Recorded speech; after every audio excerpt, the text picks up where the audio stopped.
মোদিজি মোদিজি করি তো শেষ হয়ে গেল সময়, তাহলে দিদিকে কখন ধরবো? মমতা ব্যানার্জি বলছেন যে আমি থাকতে কোনো অসুবিধা নাই, আপনারা নিশ্চিন্তে থাকুন।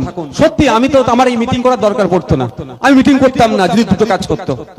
দুটো কাজ যদি মমতা ব্যানার্জি করতো, আমি মমতা ব্যানার্জিকে এইরকম মিটিং যদিও করতাম দাঁড়িয়ে ধন্যবাদ জানাতাম। প্রথম কাজ কি, বিধানসভায় এই আইনের বিরুদ্ধে একটা রেজুলেশন আনতে হবে যে পশ্চিমবাংলা সরকার এই আইনকে বিরোধিতা করছে, ওই রেজুলেশন পাস করাতে হবে। পাস করানোর পরেই সুপ্রিম কোর্টে গিয়ে মামলা করবে। এই দুটো কাজ যদি মমতা ব্যানার্জি করে, আমার মুখে মমতা ব্যানার্জির বিরোধিতা শুনলেও আমি মমতা ব্যানার্জির এই কাজকে সমর্থন করব, আমি ধন্যবাদ জানাবো। উনি করছেন? গভর্নমেন্ট কোনো অর্ডার দিয়েছেন, কোনো নোটিফিকেশন দিয়েছেন? ওনার মনে হয়েছে বলে দিয়েছে, আপনাকে আমাকে বিশ্বাস করতে হবে? মুখের কথাই ভাই এই দেশ চলে না, এই দেশ পেপারের ভিত্তিতে চলে। কার কাছে পেপার আছে তার ভিত্তিতে চলবে, আর আইনের উপরে চলবে। আপনার আমার মুখের কথায় আইন হয় না। তো মমতা ব্যানার্জি আপনাকে বলে কি করছে, চুপ করিয়ে রাখতে চাইছে। কেন বারবার বলছে বলুন তো যে দিল্লিতে গিয়ে আন্দোলন করুন, এখানে করবেন না কেন? এইটা হচ্ছে পশ্চিম বাংলাটা আন্দোলন করার এখন উর্বর মাটি। কারণ উত্তরপ্রদেশে আন্দোলন করতে গেলে অপদস্থ যোগী সরকার নাগরিকের অধিকার কেড়ে নিচ্ছে, আন্দোলন করতে দিচ্ছে না। আসামে আন্দোলন করতে দিচ্ছে না, বিজেপি পরিচালিত রাজ্যগুলোতে আন্দোলন করতে দিচ্ছে না। এটা তো মোদী বিরোধী রাজ্য। মমতা তো বলছে মোদীর বিরুদ্ধে, তাই এই সুযোগ এসেছে। মমতা তো বলছে বিজেপির বিরুদ্ধে, তাহলে আমরা সবাই একসাথে বিজেপির বিরুদ্ধে ব্রিগেড ময়দানে যেতে চাই। মমতা কেন আটকাচ্ছে ভাই? এই তো সুযোগ, মমতা তার সুযোগ করে দেওয়া, আরো বেশি করে পুলিশ প্রশাসনকে দিয়ে দেওয়া। তবে হ্যাঁ, শান্তিপূর্ণ।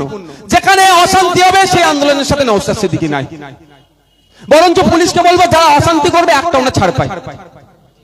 বুঝতে পারছেন কি বলছি? আরো তো বেশি বেশি করে মমতা ব্যানার্জি বলা দরকার, ঘন ঘন তোরা মাসে মাসে ব্রিগেড ভরা। কি ভাই? কারণ বিজেপির বিরুদ্ধে তো কথাটা বলা হচ্ছে, কেন্দ্র সরকারের বিরুদ্ধে বলছে। উনিও তো কেন্দ্র সরকারের বিরুদ্ধে ভাই, তাই না? কি বলছি বুঝে আসছে? এইখানে যদি আন্দোলন হয়, উত্তরপ্রদেশের মানুষ জাগ্রত হবে। বাংলায় আন্দোলন হলে আসামের মানুষ জাগ্রত হবে। বাংলায় আন্দোলন হলে কর্ণাটকের মানুষ জাগ্রত হবে। বাংলায় আন্দোলন হলে তামিলনাড়ুর মানুষ সাহস পাবে। বাংলায় আন্দোলন হলে দিল্লির মানুষ সাহস পাবে। বাংলায় আন্দোলন হলে মহারাষ্ট্রের মানুষ সাহস পাবে। বাংলায় আন্দোলন হলে সারা ভারতবর্ষে বিজেপি বিরোধী শক্তিগুলো সাহস পাবে। এটা মমতা ব্যানার্জি চাইছেন না, এটা উনি চাইছেন না। তার প্রমাণ আমি দিল্লিতে যখন প্রথম দিন সুপ্রিম কোর্টে যাই, একটা লোক আমাকে দূর থেকে দেখছে, আর আমারও সন্দেহ হচ্ছে লোকটাকে মনে হচ্ছে আমার জানাশোনা হবে। আমি কাছে গিয়ে বলুন, আপনি কি আমাকে চেনেন? ভাঙা ভাঙা হিন্দি, খুব একটা ভালো হিন্দি বলতে পারি না। বললে হ্যাঁ, আমারও মনে হচ্ছে। তখন কথা বলতে বলতে উনি বললেন আমি একটা ন্যাশনাল কনফারেন্সে গিয়েছিলাম দিল্লিতে। ওই তখন হতে হতে ও তখন বলল, মানে আমরা যে কলকাতায় একটা বিশাল র্যালি বার করেছিলাম না, খুব খুশি। বলো আপনারা যে র্যালি বার করেছেন আমাদের তাকত মিলেছে। তবে হ্যাঁ, এই যে শান্তিপূর্ণ র্যালি বার করেছেন আমরা তাকত পাচ্ছি। এটাই তো, এখানে লড়াই হবে, দিল্লির মানুষ অক্সিজেন পাবে।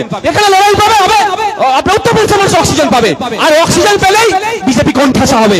আর দিতে তো চাই না বিজেপি কোণঠাসা হোক। বুঝতে পারছেন? এবার আপনারা ডিসিশন নেন কি করবেন।